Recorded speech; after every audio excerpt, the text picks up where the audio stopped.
بودن در مطبخ جمع ای عجب، دیگ و کاسه در خصومت روز و شب.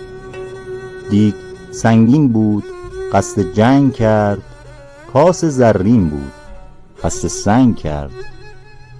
هر دو تن از خشم در شور آمدند، سنگ و زر بودند در زور آمدند. دیگ گفتش گر اباگر روغن است، شور و شیرین هرچه هست آن من است.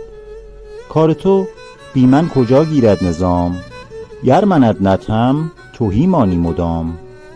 تو ز سنگ آیی در اول آشکار، باز بر سنگت زنند اندر عیار. گر تو را سنگی نباشد در نهاد، دایما بی سنگ خواهی اوفتاد. تو چنین زیبا و سنگین از منی، تو به سنگ و هنگ رنگین از منی. کس سیه دیگم نمی خواند به نام، چون سیه کاسه تویی در هر مقام. این سخن چون کاسه را آمد به گوش، همچو دیگی خون او آمد به جوش. گفت تو از هر چه گفتی بیش و کم، فارغم من چون منم در پیش جم. خیز تا خود را به صرافان بریم، تا ز ما هر دو کدامین برتریم. چون محک پیدا شود صراف را، خود محک گوید جواب این لاف را.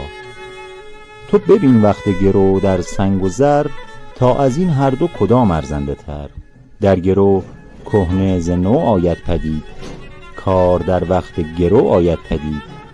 تا سفر در خود نیاری پیش تو، کی به کنه خود رسی از خویش تو.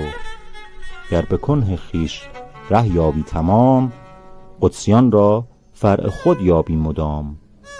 لیک تا در خود سفر نبود تو را، این حقیقت در نظر نبود تو را.